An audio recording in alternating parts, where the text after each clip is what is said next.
queridos hermanos. Reciban un caluroso saludo y sean todos bienvenidos a mi escuela sabática. En esta semana estamos estudiando la primera lección del tercer trimestre. La lección tiene por título El Evangelio llega a Tesalónica. El pensamiento clave nos dice que nuestra seguridad en las promesas de Dios debe estar basada en nuestra confianza en las Santas Escrituras. Veamos de qué se trata la lección de esta semana y esperamos que al estudiar esta lección el Señor nos bendiga a todos. El versículo base para la lección de esta semana a memorizar se encuentra en 2 de Tesalonicenses, en el capítulo 2, el versículo 13. La Biblia dice así: por lo cual también nosotros sin cesar damos gracias a Dios, de que cuando recibiste la palabra de Dios que oíste de nosotros, la recibiste no como palabra de hombre, sino según en verdad, la palabra de Dios, la cual actúa en vosotros los creyentes. Pablo dice aquí, no cesa de dar gracias a Dios, porque los nuevos conversos, los nuevos creyentes recibieron la palabra, no como palabra que salía de la boca del hombre, sino como palabra que salía de la boca de Dios. Y damos gracias a Dios, dice Pablo, porque esta palabra actúa en vosotros. Esta palabra os transforma. Esta palabra nos hace nueva criatura. ¿Por qué? Porque el hombre ha de vivir de toda palabra, no solo de pan vivirá el hombre, sino de toda palabra que sale de la boca de Dios. El pensamiento clave nos ha llamado la atención a tener nuestra confianza en las Escrituras. Resulta que un joven pastor salió, parece, con una joven recién bautizada y se puso a conversar en algún lugar fuera de un local o de algún edificio. Y mientras conversaba, la joven le confesó al joven pastor, le dijo: creo que me tengo que volver a bautizar, porque al pastor principal o al principal pastor no le dije toda la verdad. Por lo tanto, necesito volverme a bautizar. De manera curiosa, allí mismo mientras ellos conversaban, cayó una lluvia que los mojó a los dos. Resulta que, de esta manera, dijo la joven: oh, mire, me he vuelto a bautizar. Dios nos habla a través de su palabra. Dios nos habla a través de la creación y Dios nos habla muchas veces a través de personas sencillas, humildes y de manera natural. Nosotros somos los que algunas veces no escuchamos cuando Dios nos habla. Dice la lección de esta semana: un Dios lleno de gracia provee señales, como esa lluvia inesperada, para asegurar a los creyentes que están en armonía con Él. Nuestra confianza en Dios está arraigada cuando se basa en la enseñanza de su palabra. En esta lección, veremos el cumplimiento de la profecía que Dios dio una sólida seguridad a los creyentes nuevos en Tesalónica. Veamos qué nos dice la lección de esta semana con relación a los predicadores pagan el precio. Continuemos con la lección. De la experiencia del apóstol Pablo y de Silas, es la experiencia de victoria sobre el pecado y la victoria sobre el mal y aún sobre el enemigo. Dice que el apóstol Pablo tuvo una visión que le dijo: mira, ve a Macedonia y allá en Macedonia tengo un trabajo para ti. El apóstol Pablo salió de allí y se fue a Macedonia, y al llegar a Macedonia se puso él a predicar, y estaba una mujer llamada Lidia que vendía telas, dice la Biblia, y empezó a atender la voz de Dios a través del apóstol y creyó al mensaje. De tal manera que el apóstol Pablo y Silas fueron llevados a casa de Lidia. Y entonces Lidia lo recibió gozosamente, hizo como un convivio con los hermanos en la fe. Pero resulta que al salir del edificio donde estaba Lidia con los apóstoles, al salir, de repente una muchacha con un espíritu de adivinación empezó a seguir al apóstol Pablo y a Silas y empezó a decir: estos son hombres del Dios Altísimo, y empieza a perturbar. Entonces el apóstol Pablo se vuelve, reprende al espíritu, sale de aquella muchacha, y entonces las personas que tenían como propiedad sobre aquella muchacha que tenía espíritu de adivinación. Empezó a hacer problemas, a decir, miren, nosotros somos romanos, esta gente viene a molestar aquí, andan predicando cosas que nosotros no creemos, están perturbando nuestra fe, que ellos creen en otras cosas. Y entonces, al ver el apóstol Pablo este asunto, no tuvo más que someterse a las autoridades, y al someterse a las autoridades, Pablo y Silas fueron llevados ante el foro, ante el congreso allí. Ellos fueron reprendidos aún por los judíos y fueron castigados. Y resulta que los dos tuvieron que salir de aquel lugar donde estaban reunidos con los judíos y fueron a caer presos. Los pusieron prisioneros. ¿Y qué pasó? El evangelio aparentemente tuvo un fracaso. Pero resulta que el pueblo, los magistrados, al poner a Pablo y a Silas en la cárcel, después de romperle la ropa, ponerle grilletes, al ponerlos presos le ponen un vigilante a la par de ellos. Pero dice que Pablo y Silas empezaron a cantar y cantaron alabanzas a Dios. La tierra tembló, la prisión se rompió, las cadenas se cayeron. Y aquel hombre que era el carcelero dice, wow, se escaparon los presos, ¿ahora qué voy a hacer? Él quería matarse con su propia espada. Y le dice Pablo, mira, no hagas nada, aquí estamos. Y le dice el preso asustado, bueno, señores, ¿qué haré? Y le dice, mira, cree en el Señor Jesucristo y serás salvo tú y tu casa. Y aquel carcelero de Filipos, ¿qué pasó? Terminó creyendo. Después lo llevó a su casa, le lavó las heridas a Pablo y a Silas y lo recibió gozosamente en su casa y otra vez hicieron fiesta. De tal manera que los que quieran vivir piadosamente recibirán persecución. Es cierto, hay persecución a los que están predicando el Evangelio, pero también está garantizada la promesa, nada os será imposible, nada que ponga el enemigo en tu camino va a detener la obra del Señor. Es cierto que los predicadores algunas veces tendrán que pagar el precio, pero la victoria es segura, porque aquel que nos llamó de las tinieblas a la luz admirable va al frente. Jehová es el que va al frente y por lo tanto la victoria está garantizada. ¿Cómo es posible que algunas veces se predique el Evangelio y la gente oponga resistencia, se ponga en oposición al Evangelio? Es muy sencillo. La lección del Evangelio nos pide poner a un lado la confianza en nosotros y en las cosas mundanas, tales como el dinero, el poder, la atracción sexual. El dinero, el sexo y el poder son buenos cuando están sometidos a la voluntad de Dios y a los caminos de Dios, pero cuando la gente se aferra a ellos porque sustituye el Evangelio, y quienes lo proclaman son una amenaza para ellos. ¿Por qué? Porque los que quieran vivir piadosamente recibirán persecución. Los predicadores muchas veces tendrán que pagar el precio, pero la victoria está garantizada.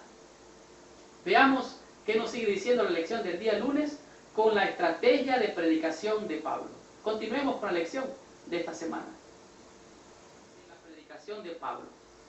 Pablo salió de Filipo y llegó a Padonia y fue a la sinagoga. Al llegar a la sinagoga, Pablo, al llegar allí, la costumbre de los judíos era que cuando venía alguien de allá de Jerusalén o de alguna otra parte y llegaba a la sinagoga, lo invitaban a que hablara en la sinagoga. Resulta que Pablo llegó allí a este lugar donde se reunían gente de todo tipo y de todo lugar. Entonces Pablo pensó, ¿cómo voy a hacer la obra aquí? Él pensó una estrategia, él ideó un método, él ideó una forma, una técnica y un sistema para llegar a los judíos que no habían aceptado al Mesías o que no conocían del Mesías. De esta manera entonces Pablo llegaba a la sinagoga y ahí se ponía a discutir acerca de la Escritura. Las estrategias que utilizó Pablo fueron, la lección dice 3, seguramente pudieron haber sido muchas otras, pero se enfoca en 3. La primera que él escogió fue ir a la sinagoga donde se encontraban los judíos. Supongamos que está usted aquí en los Estados Unidos, llega a una ciudad donde no conoce a nadie, dice yo quiero predicar, entonces ¿dónde va a ir? Obviamente que va a ir donde se reúne la gente que habla español para predicarles en español. ¿Y de qué les va a hablar? La estrategia de Pablo dice aquí, él tuvo una estrategia que fue el primer paso, ir a la sinagoga.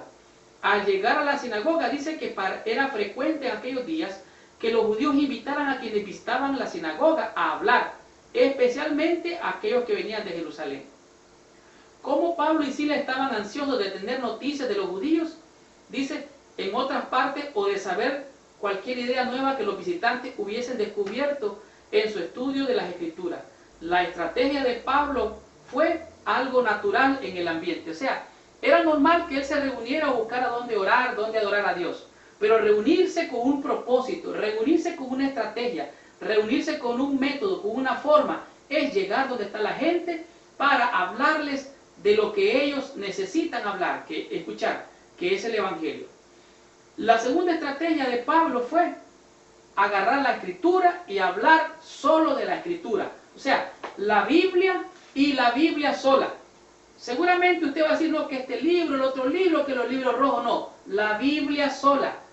Recuerden, la que la gente no entiende lo rechaza. Si usted viene con los libros rojos, lo más seguro es que lo van a rechazar. Entonces Pablo utilizó la Escritura y hablaba de las Escrituras.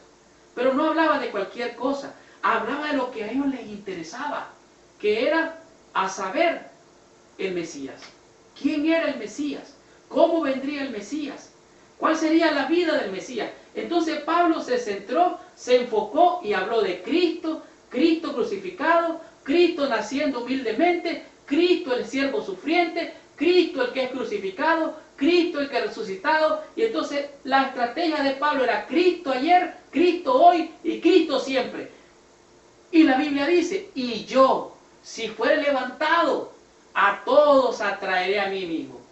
Jesús dijo, miradme a mí y sed salvos. La mejor estrategia para la predicación es Cristo, Cristo y Cristo. Y sigo con esto. Dice, Pablo demostraba que el Mesías primero tenía que sufrir antes de que pudiera tener la gloria que era familiar para los judíos. Es decir, la misión gloriosa del Mesías era solo una parte del cuadro.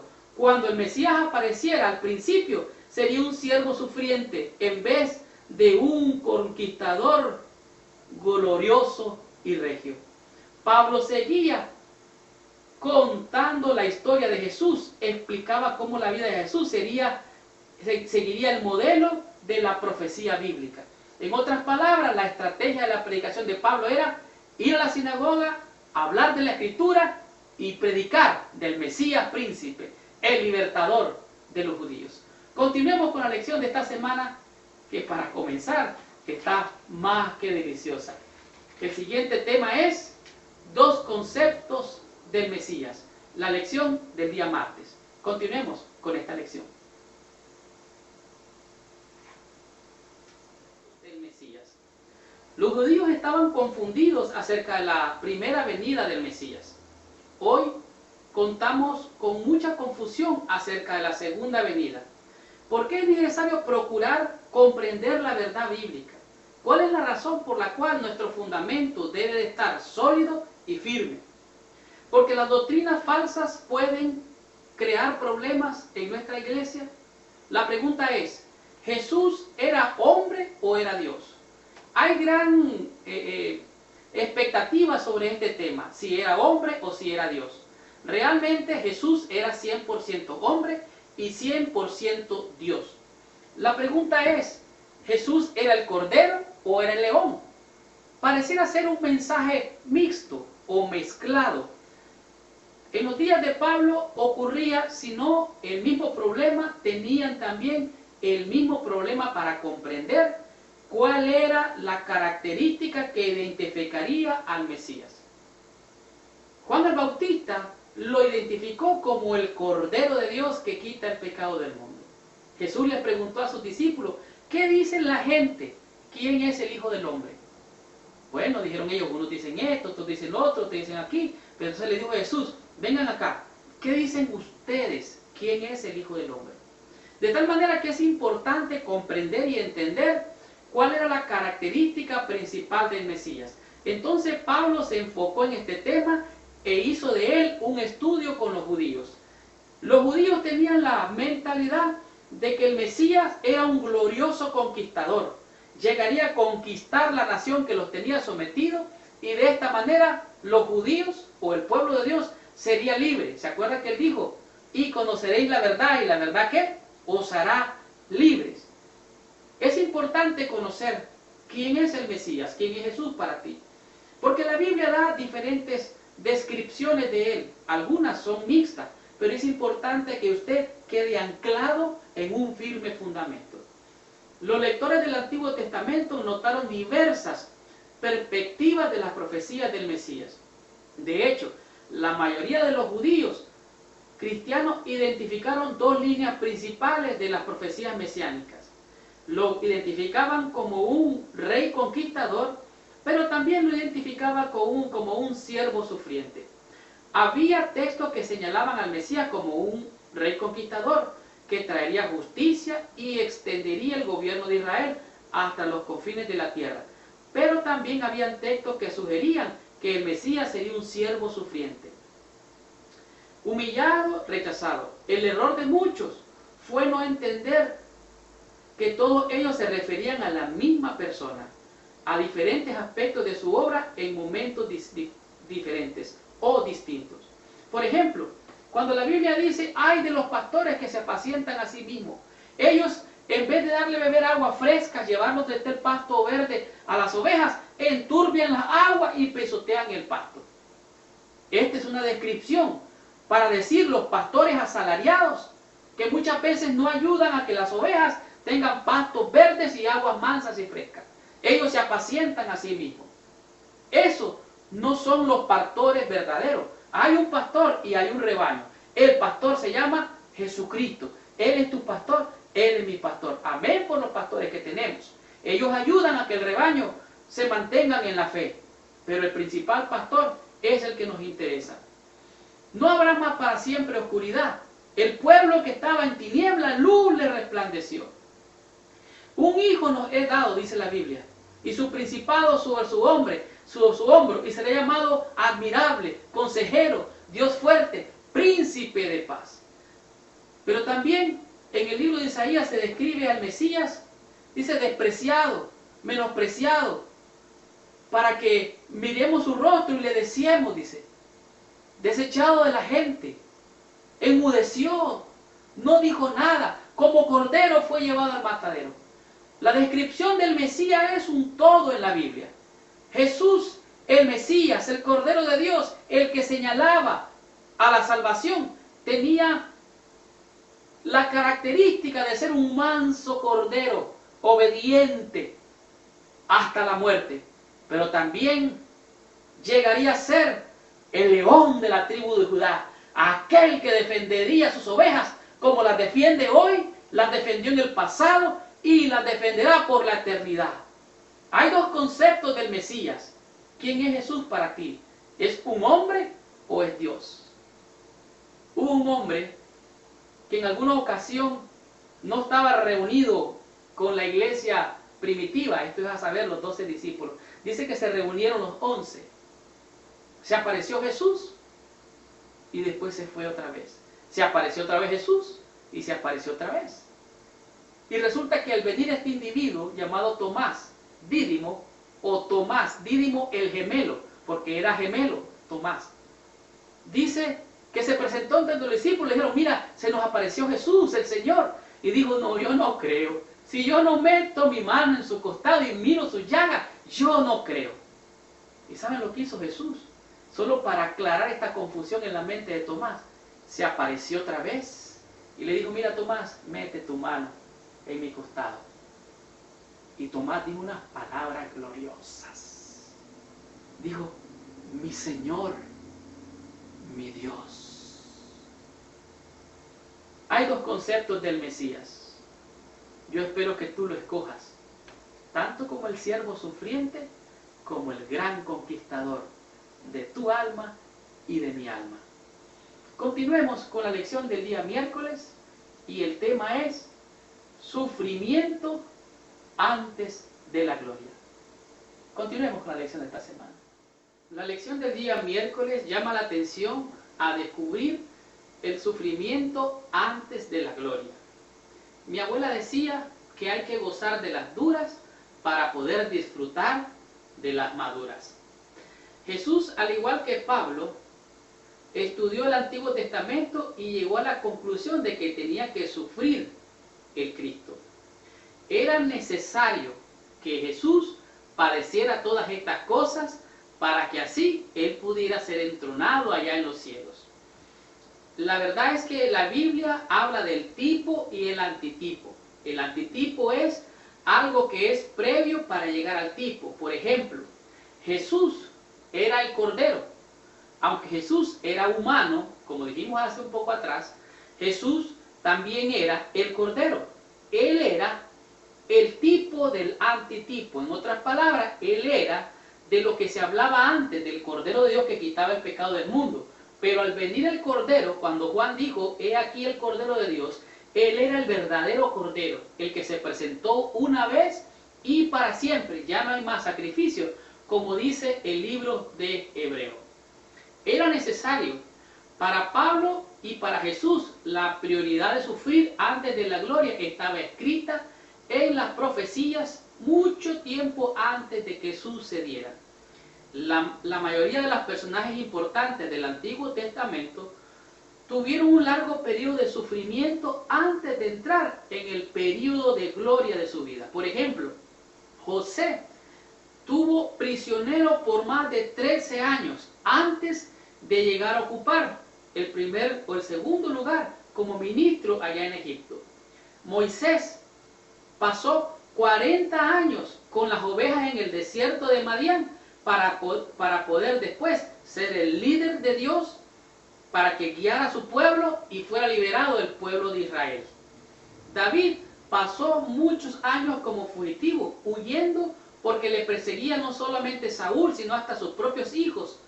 Lo persiguieron de tal manera que todos estos personajes bíblicos primero sufrieron y después llegaron al trono de gloria, como pasó con Jesús.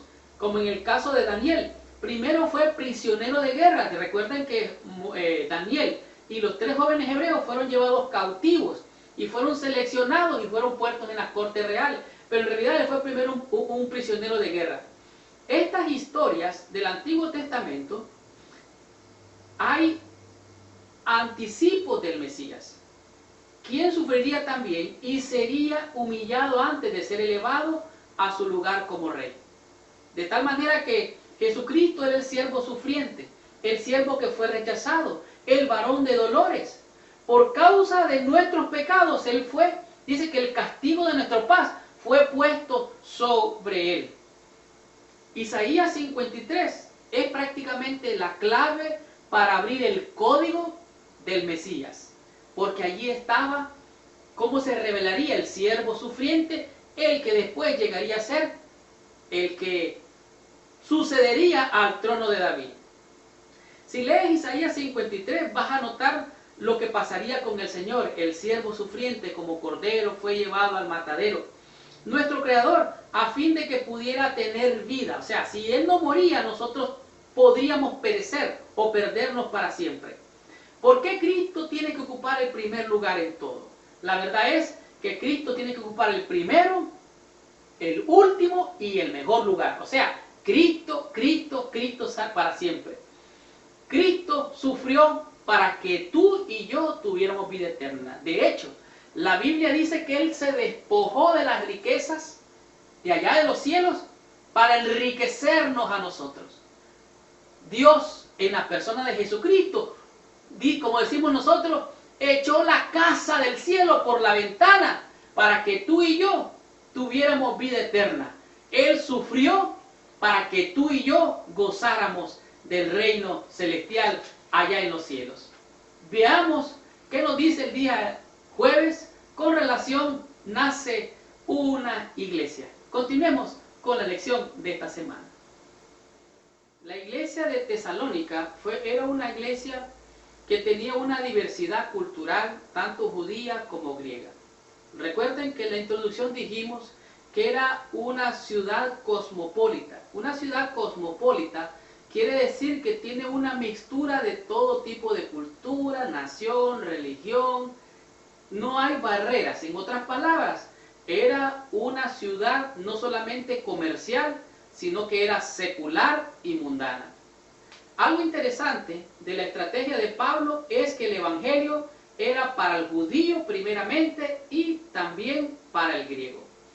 Dice que Pablo estaba pasando por Anfípolis y Apolonia. Eran dos ciudades, pero llegó a un lugar en Tesalónica donde se reunían los judíos. Y ahí donde se reunían los judíos, Pablo llegaba a la sinagoga, debatía con ellos, conversaba con ellos sobre todos aquellos puntos relacionados al Mesías. De esta manera, Pablo les mostraba a los judíos que Jesús era el Mesías de acuerdo a la Escritura. Y comenzando desde podemos decir, desde el Génesis, seguramente Pablo le decía y les enseñaba acerca de la Escritura. De tal manera que la estrategia de Pablo fue efectiva y los judíos recibieron la oportunidad, aceptaban el Evangelio y aceptaban a Jesucristo. Durante su ministerio, los judíos recibieron la primera oportunidad de escuchar y aceptar el Evangelio. Y por eso muchos judíos aceptaron a Jesús como el Mesías. Más tarde, la iglesia se volvió más secular, apostataron, rechazaron la ley y también el sábado. Entonces fue más difícil ya para ellos aceptar al Mesías. Sin embargo, algunos de los judíos en Tesalónica se persuadieron con la exposición de Pablo, aceptaron al Evangelio. Por ejemplo, Aristarco colaboró más tarde con Pablo y se dice que Jasón, una persona que aceptó el Evangelio, o era más que todo como una visita, eran simpatizantes del judaísmo, también colaboraron con las finanzas. No sé si ustedes han visto esta experiencia en las iglesias. Gente que llega a la iglesia, escucha el Evangelio y dice, bueno, ¿cómo puedo colaborar? Y ellos empiezan a hacer ofrendas, hacen regalos financieros a la iglesia. Así es que la iglesia nació allá en Tesalónica, dijimos, con judíos, con griegos y algunas mujeres. Algo interesante, porque aquí las mujeres empiezan a ocupar un rol interesante dentro de la iglesia primitiva. Se cree que los griegos piadosos eran en realidad gentiles que simpatizaban con el judaísmo y asistían a la sinagoga, pero no eran conversos. Este era un fenómeno común en los días de Pablo y fueron un puente para alcanzar, era un fenómeno común esto, en el día de Pablo era una manera como alcanzaban a otros creyentes, y fueron un puente para alcanzar a aquellos gentiles que no tenían conocimiento del judaísmo ni del Antiguo Testamento. Así es que esta ciudad cosmopolita, allá en Tesalónica, fue el origen de la iglesia donde judíos, griegos, gentiles nacieron como iglesia. Ahora, la lección de este día nos hace un llamado muy importante, y dice así: es claro que el carácter universal del Evangelio es para todas personas, tanto ricos como pobres, griegos, judíos, gentiles, para todo el mundo. Y dice, nuestro mensaje como adventistas es para todos los grupos étnicos, las nacionalidades, las castas o las situaciones económicas. No hay rico, no hay pobre en Cristo Jesús. Todos necesitamos el Evangelio. Así como dice Apocalipsis capítulo 14, versículo 6, es el Evangelio eterno para predicarlo a los moradores de la tierra. Necesitamos ser más abiertos para llevar el Evangelio a aquellos que no lo conocen. Necesitamos ser menos exclusivistas, menos encerrados en nosotros mismos para poder compartir las buenas nuevas de salvación en Jesucristo. Terminemos la lección de esta semana y veamos cómo concluye la lección que iniciamos esta semana, primera y segunda de Tesalonicenses. El Evangelio llega a Tesalónica.